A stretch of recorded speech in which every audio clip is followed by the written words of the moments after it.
여러분, 부모님으로부터 좋은 믿음의 유산을 물려받을 수 있다면 좋겠죠. 신앙생활도 여러분, 우리 믿음의 가문에서 태어났다. 그래서 할아버지, 할머니의 믿음이 아버지, 어머니의 믿음으로 이어지고, 그 아버지, 어머니의 믿음이 내 믿음이 되고, 그리고 그 내 믿음이 내 아들, 딸의 믿음이 되고, 여러분, 좋은 믿음의 부모 곁에 태어난 것도 축복입니다. 그러면 그 믿음의 결과로 우리가 사실은 좋은 믿음의 사람이 될 수 있는 확률이 훨씬 높습니다. 물론 그 좋은 믿음의 가문에서 태어나서 그 아름다운 믿음의 유산을 소홀히 하는 경우도 종종 없지 않아 있지만, 많은 경우는 그 좋은 믿음의 유산들이 자식들에게 잘 전해져서 아름답게 결실하고 쓰임받는 경우를 보게 됩니다. 자, 오늘 본문을 여러분 보시면 앞부분에 바울은 디모데에게 눈물에 대한 이야기, 그리고 보고 싶다, 기쁘다, 그런 이야기를 하면서 디모데의 가정에 있는 에조모 로이스, 애할머니 로이스의 신앙, 그리고 그의 어머니 유니게에 있는 신앙이 디모데에게 아름답게 전해진 이 배경을 먼저 앞부분에 설명하게 됩니다. 그래서 이 믿음이 거짓이 없는 참 믿음이다, 진실한 믿음이다. 여러분, 누군가 여러분을 보면서 당신의 믿음은 정말 진실한 사람입니다, 거짓 없는 믿음의 사람입니다, 그 믿음은 정말 아름답습니다 라고 우리를 거짓 없는 믿음의 사람으로 인정해 준다면 그 믿음은 참 좋은 믿음이겠죠. 하나님은 바울을 통해서 디모데의 믿음을 이렇게 칭찬하고 있는 겁니다. 내 속에 이 거짓이 없는 믿음이 애할머니를 통해서, 어머니를 통해서 너에게 아름답게 꽃피고 있다, 열매 맺고 있다, 아름답게 증거되고 있다, 그렇게 말하고 있는 겁니다. 여러분, 우리가 믿음 생활을 하면서 내가 하나님을 믿습니다, 내가 하나님을 섬깁니다, 예수 그리스도가 나의 구주입니다라고 고백하고 나서 여러분, 이 믿음이 내 삶이 되는 것, 쉬운 것 같지만 사실은 쉽지 않을 때가 많습니다. 교회 안에서 내가 예배할 때 분명한 믿음의 사람인 것처럼 보이는데 삶 속에서 때로는 우리는 믿음과 동떨어진 길을 걸을 수도 있습니다. 그런데 디모데는 그런 믿음의 길을 걷고 있다, 그 말입니다. 지금 디모데는 에베소 교회 감독으로 가 있습니다. 바울은 핍박 가운데 이제 죽음을 앞두고 있습니다. 여러분, 사도 바울은 신약 성경의 절반에 가까운 성경을 기록을 합니다. 13권을 기록을 했죠. 근데 물론 히브리서에 대한 논란이 있어서 히브리서를 포함하게 되면 14권이라 할 수도 있습니다. 히브리서는 바울 서신이 아니라는 논란이 있으니까 제하고라도 13권의 서신서를 남기게 됩니다. 이대한 일을 한 사도입니다. 그런데 여러분, 디모데후서는 어떤 책이냐? 그 서신 중에 마지막 서신입니다. 그러니까 디모데 전서를 기록하고 디도서를 기록하고 이어서 디모데 후서가 바울의 유작처럼 마지막 서신이 되게 됩니다. 그러니까 여러분, 디모데 후서를 읽으시면서 이런 생각을 가지시면 됩니다. 바울의 유언이다, 그렇게 보셔도 무방합니다. 그의 마지막 서신이거든요. 근데 그런 디모데에게 두 번째 편지를 쓰면서 바울은 디모데에게 그 이야기를 하고 싶은 겁니다. 거짓 없는 믿음. 그래서 이 믿음에 대한 이야기를 하면서 오늘 6절에서 그러므로가 등장을 하고 8절에서 그러므로가 등장합니다. 똑같은 그러므로가 나온 다음 결론을 짓는 부사인데, 이 그러므로를 하면서 하고 싶은 게 뭡니까? 하나님이 너에게 주신 게 있다는 겁니다. 부모에게서부터 이어져 오는 믿음의 유산이 있습니다. 바울이 디모데에게 안수할 때 하나님이 주신 성령의 은사가 있었습니다. 이런 것들을 좀 분리듯 하게 하라, 그 말입니다. 사실은 여러분, 디모데는 좀 소심한 사람으로 알려져 있습니다. 그리고 디모데는 바울 못지않게도 육체적으로 연약한 육체를 갖고 있었습니다. 잔병 치레를 많이 했다, 그 말입니다. 그런 상태였습니다. 그럼 거기다 여러분 생각해 보시기 바랍니다. 그가 존경했던 영적 아버지였던 바울이 감옥에 갇힙니다. 이제 죽음을 앞두고 있습니다. 여러모로 디모데 입장에서는 위축될 수밖에 없는 그런 상황이었습니다. 그럴 때 바울이 디모데를 격려합니다. 네 안에 있는 내가 너에게 안수할 때 이랬던 그 성령의 은사가 불릴 듯 타올랐으면 좋겠다. 여러분, 신앙이 우리가 말할 때 좀 장작불, 모닥불처럼 타올랐으면 좋겠다. 꺼지지 않았으면 좋겠다. 다시 한번 그 은사를 기억하고 심약한 마음 가운데 이축되지 말고 힘을 내라 그 말입니다. 용기를 내라 그 말입니다. 그러면서 바울은 디모데 이렇게 말합니다. 하나님이 우리에게 주신 게 있다는 겁니다. 그건 은사뿐만 아니라 우리에게 두려워한 마음이 아니라는 거예요. 우리를 두렵게 만드는 많은 상황이 전개될지라도 펼쳐질지라도 그런 마음이 아니라 하나님이 주신 마음이 있다는 겁니다.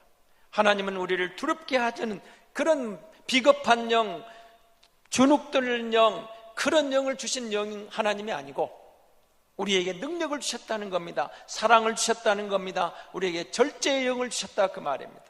하나님이 주신 것은 두려워하는 마음이 아니라 그 말입니다. 여러분, 디모데 입장에서 한번 다시 입장을 여러분 바꿔놓고 생각해 보시기 바랍니다.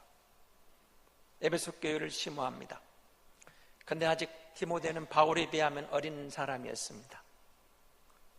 그래서 네 연소함을 업신여기지 못하도록 경건에 이르기를 힘쓰고 경건에 이르기를 힘써서 성숙한 믿음의 본을 보이라고 권면을 하죠. 그런 상황인데 그가 존경하던 스승은 지금 갇힙니다. 핍박을 받고 있습니다. 이제는 죽음을 얼마 남지 않던 그런 상황입니다. 어린 디모데 입장에서는 그렇지 않아도 좀 예소한 마음에 어떤 부담감을 갖고 목회를 하고 있는데 외부적인 환경이 더 자기를 힘들게 하는 거예요. 이축당할 수밖에 없는 상황입니다. 두려울 수밖에 없는 상황입니다. 왠지 모르게 자기 자신이 좀 더 예소해지는 그런 순간들입니다. 그런데 바울의 서신, 이 편지가 당도한 겁니다. 하나님은 너에게 두려워하는 마음을 준 게 아니다. 하나님은 너를 두렵게 하는 게 아니다 그 말입니다. 너에게 능력을 주셨다 그 말입니다. 우리가 믿음 생활을 함에 있어서 여러분 신앙의 장애물이 나가올 때, 신앙에 여러분 시험이 올 때, 유혹이 올 때 두려워서 물러가고 싶은, 물러서고 싶은, 그만두고 싶은, 포기하고 싶은 그런 순간들이 종종 있습니다. 어떻습니까? 여러분 지금까지 믿음 생활에 오면서 정말 아무런 역경 없이 시련 없이 문제 없이 평탄한 가운데 평강의 평강으로 여기까지 믿음 생활에 왔습니까? 정말 여러분 예수 믿고 나니까 아무런 근심 걱정이 없어졌습니까? 그리고 여러분은 두려워할 그런 순간에도 넉넉히 감당하는 그런 사람들이었습니까? 여러분 우리가 여기까지 오는 데는 많은 시련의 골짜기를 통과했을 겁니다. 만만치 않은 시련들이 있었어요. 위기도 있었어요. 갈등도 있었어요. 시험도 있었어요. 유혹도 있었어요. 그런데 우리가 어떻게 여기까지 와 있습니까? 하나님이 우리에게 긍휼을 베풀어 주신 겁니다. 하나님이 우리를 도와주신 줄 믿습니다. 하나님이 함께 하신 줄 믿습니다. 하나님이 주신 마음은 두려움이 아니라는 거예요. 세상을 두려워하지 말아라. 시험을 두려워하지 말아라. 유혹을 두려워하지 말아라. 너에게 다가오는 그런 모든 장애물들은 두려움의 대상이 아니다 그 말입니다. 뭐라는 겁니까? 하나님이 감당할 수 있는 능력을 너에게 주었다 그렇게 말씀하시는 겁니다. 디모데는 지금 믿음이 있는 사람입니다. 애할머니의 믿음, 그 아름다운 믿음이 어머니에게 전달됐습니다. 어머니의 그 아름다운 믿음이 디모데에게 지금 꼽히고 있는 겁니다. 열매 먹고 있는 겁니다. 바울이 보기에는 정말 순수한 믿음이었어요. 깨끗한 믿음이었어요. 거짓 없는 믿음이었어요. 아름다운 믿음이었어요. 그래서 바울은 디모데가 비록 어리지만 에베소 교회를 보는데 주저하지 않았던 거예요. 너는 비록 나이는 어릴지 몰라도 이 에베소 교회를 감당하기에 충분하다. 그 믿으면 됐다 그 말입니다. 목회는 그 교회를 담당하는 것은 나이로 하는 게 아니라 그 말입니다. 어떤 그런 인간적인 경륜보다 더 뛰어난 믿음의 사람이라는 것, 이게 일반 원칙이었다 그 말입니다. 바울은 디모데에게 그것을 본 겁니다. 거짓 없는 믿음이 보였어요. 순수한 믿음이 보였어요. 깨끗한 믿음이 보였어요. 하나님에 대한 순수한 열정이 있었어요. 그런데 그 믿음이 디모데에게 갑자기 튀어나온 게 아니었단 말입니다. 애할머니 로이스의 믿음이 있었어요. 어머니 유닉의 믿음이 있었어요. 그 믿음이 아들 디모데에 지금 꼽히고 있는 거예요. 열매 먹고 있는 거예요. 바울은 그것을 본 겁니다. 그래서 어린 디모데를 에베소 교회에 보내는데 바울은 주저하지 않았던 겁니다. 그런데 지금 상황이 어떻게 변했습니까? 이제 상황이 달라집니다. 바울이 보낸 상황은 좀 달라지게 됩니다. 에베소 교회에 보낼 때 상황은 이제는 바울은 지금 핍박을 받고 있습니다. 고난을 받고 있습니다. 바울은 로마 황제 가운데 가장 악독한 황제로 알려진 네로의 핍박을 받고 있는 겁니다. 그리고 그는 네로 시대의 순교자가 되어갑니다. 디모데후서가 마지막 서신이라고 말씀을 드렸습니다. 아마 바울은 자신의 운명적인 죽음이 다가오는 것을 나름대로 느꼈을 것 같아요. 감지한 것 같아요. 바울은 디모데에게 편지를 씁니다. 두려워하지 말라는 겁니다. 하나님 우리에게 주신 게 있다는 겁니다. 능력을 주었다. 어떤 상황도, 어떤 조건도, 어떤 위기도 우리가 그것들에 주저앉을 게 아니고, 그것이 넘어지는 게 아니고, 그것을 감당할 수 있는, 뛰어넘을 수 있는 능력을 하나님이 주셨다고 증거하고 있는 겁니다. 하나님이 주신 게 있습니다. 능력입니다.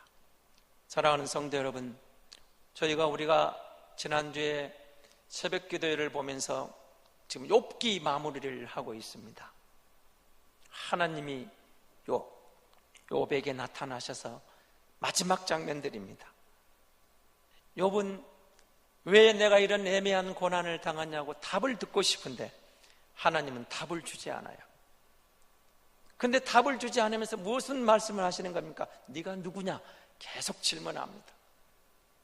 내가 하늘을 열 때, 내가 새를 지을 때, 독수리를 지을 때, 무슨 물고기를 지을 때 너는 어디 있었느냐? 계속 그런 이야기를 해가시는 겁니다. 여러분 37장 38장 계속 창조주와 피조물 39장이 이어집니다. 계속 욥에게 그 이야기만 합니다. 하늘을 가른 자가 누구냐? 천둥을 치는 자가 누구냐? 번개를 보낸 자가 누구냐? 네가 이것을 먹였느냐? 계속 욥에게 하나님은 그런 질문을 던집니다. 내가 이 모든 만물을 지을 때, 이 창조물을 지을 때 너는 어디 있었느냐?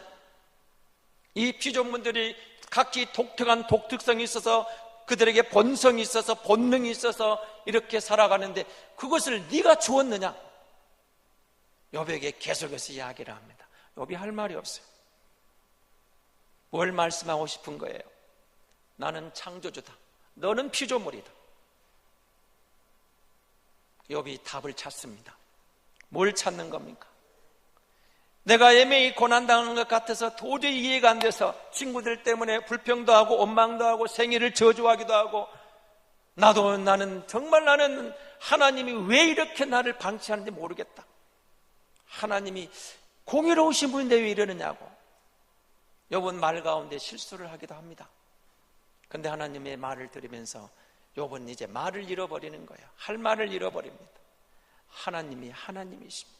하나님이 지으셨습니다. 나는 피조물에 불과합니다. 하나님이 능력을 주셨습니다. 이 모든 피조물에게 독특한 능력을 주셨습니다. 지혜를 주셨습니다. 본능을 주셨습니다. 그리고 이들이 살아가고 있습니다. 저에게도 그런 능력을 주신 줄 믿습니다. 그렇게 감당하고 있습니다. 그렇게 고백을 하는 거예요. 그럼 욥의 질문이, 의문이 자연스럽게 해소가 되는 겁니다. 하나님이 하십니다. 하나님은 신뢰의 대상입니다. 하나님은 믿음의 대상입니다. 하나님은 신앙의 대상입니다. 피조물인 내가 감히 따지고 불평하고 원망하고 하나님 앞에 대들고 하나님 앞에 불평할 대상이 아니더라 그 말입니다. 창조주 하나님의 이야기를 쭉 들으면서 욥은 답을 찾습니다. 하나님이 맞습니다. 하나님이 옳습니다. 하나님이 능력자입니다. 하나님이 내게도 이 고난을 감당할 능력을 주신 줄로 믿습니다. 하나님이 하십니다. 답을 찾은 거죠. 바울은 디모데에게 편지를 합니다. 너의 연소함을 업신여기지 못하게 하라.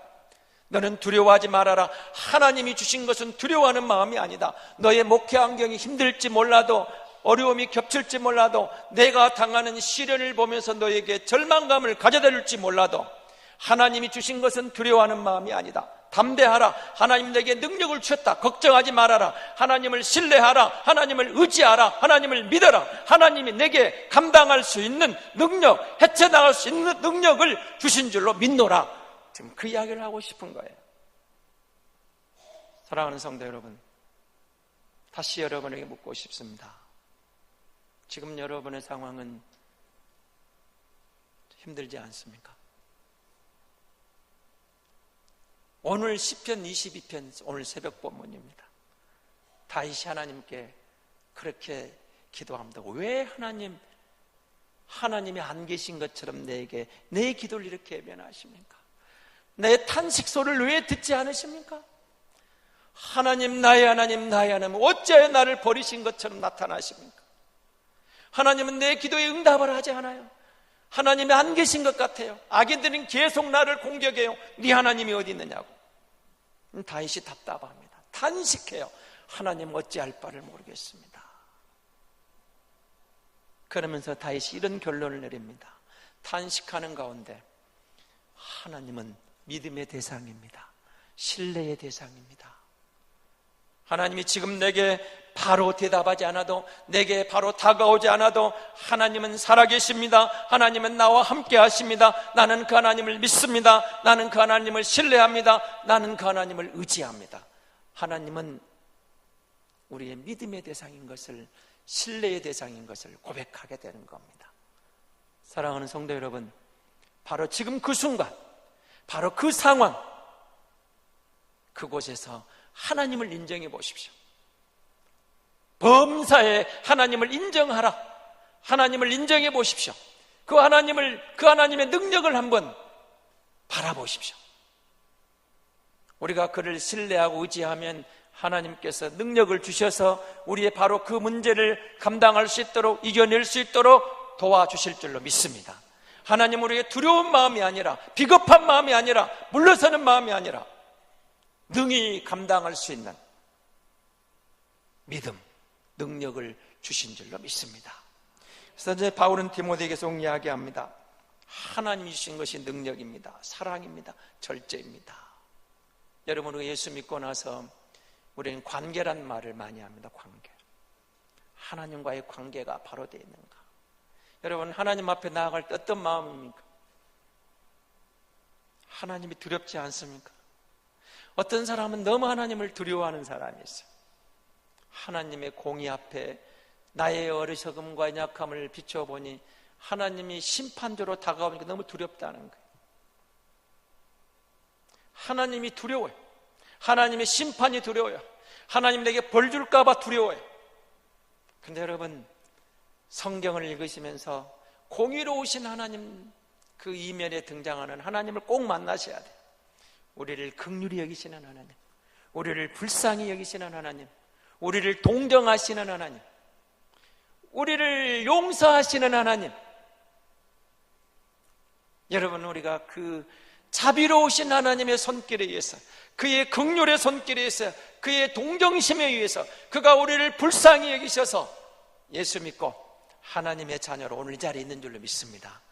우리가 심판대 앞에 벌벌 떠는 두려움의 대상의 하나님이 아니라 우리에게 다가오셔서 우리를 긍휼히 여기시고, 마치 아비가 자식을 불쌍히 여김같이 우리를 불쌍히 여기시고 우리에게 다가오셔서 우리의 그 두려움을 제거하시고, 나는 너와 아버지다, 나는 너와 부자관계다, 나는 너를 사랑한다, 그리고 우리에게 용서의 길, 자비의 길, 은총의 길, 긍휼의 길, 동정의 길을 열어주셔서 하나님을 섬기는 자리로 우리를 불러주신 줄로 믿습니다.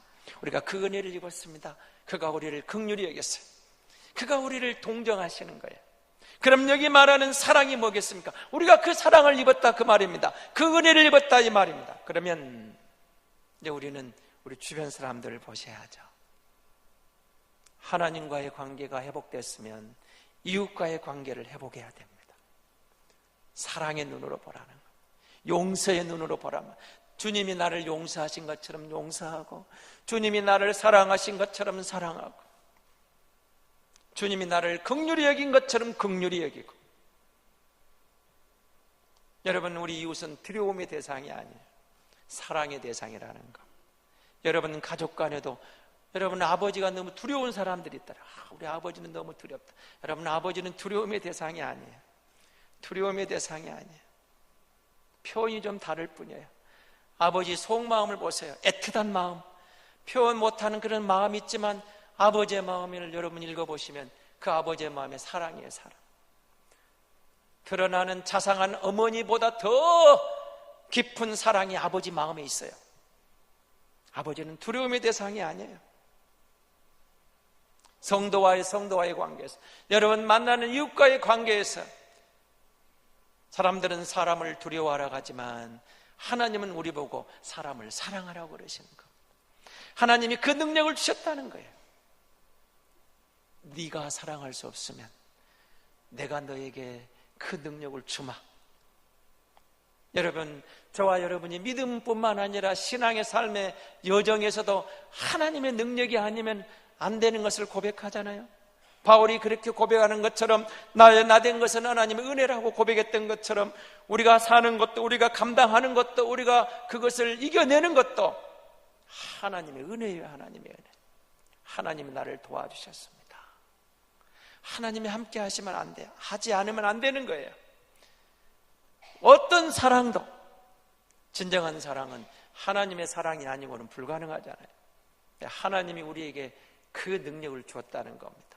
그 사랑을 주셨다는 겁니다. 하나님 우리에게 절제하는 마음을 주셨다는 겁니다.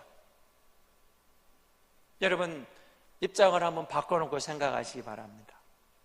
지금 디모데 입장에서는 그렇지 않아도 나이도 어려서 에베소 교회를 담당하고 있는데 바울은 갇힙니다. 핍박을 당합니다. 바울은 이제 곧 죽어갑니다.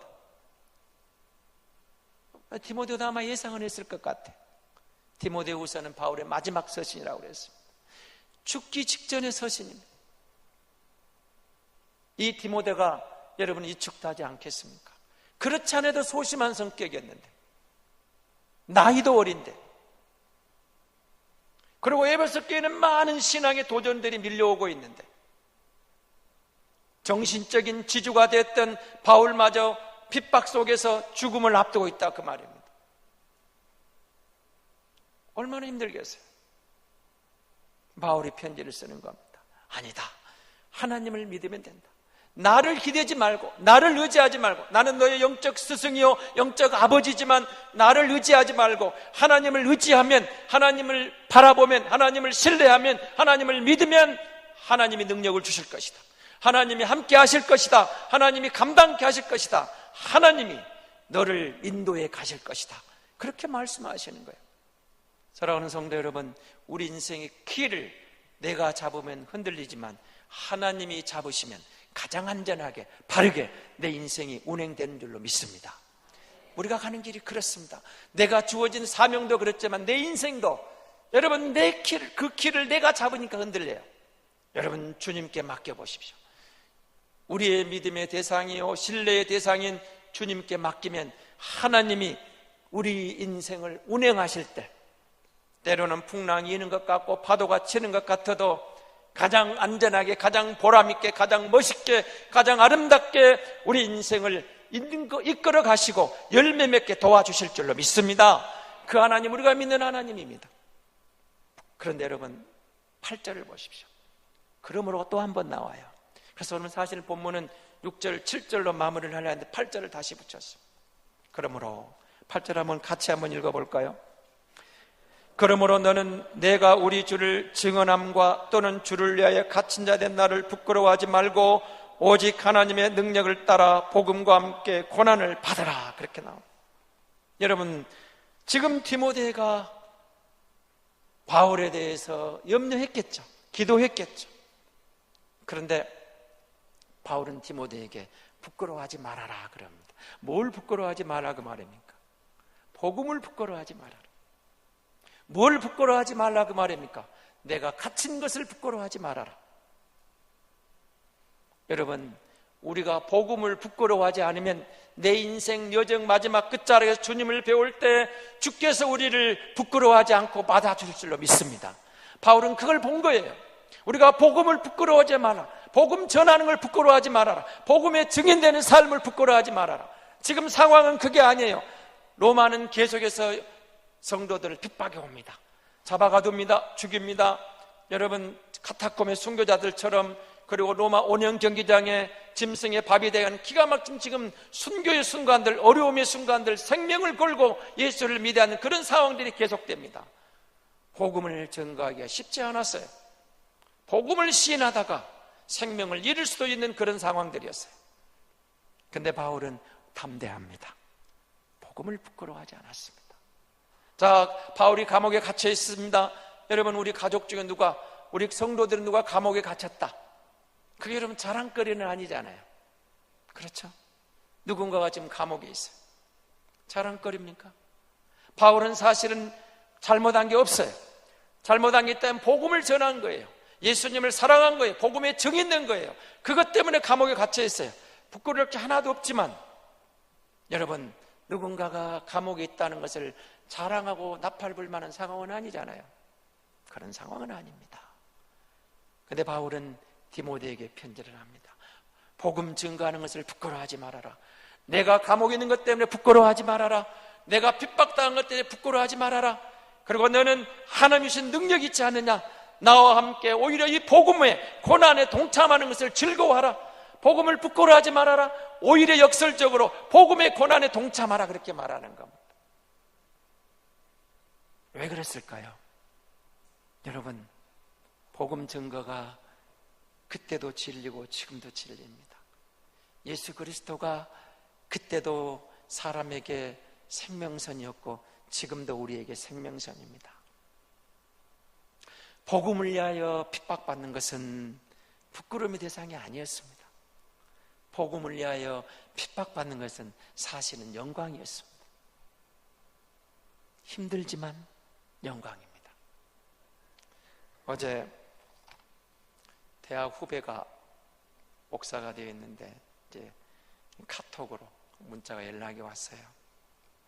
북한 선교를 위해서 생명 걸고 뛰어다녔는데 간암 말기 환자가 되어서 삼성병원에 입원해 있습니다.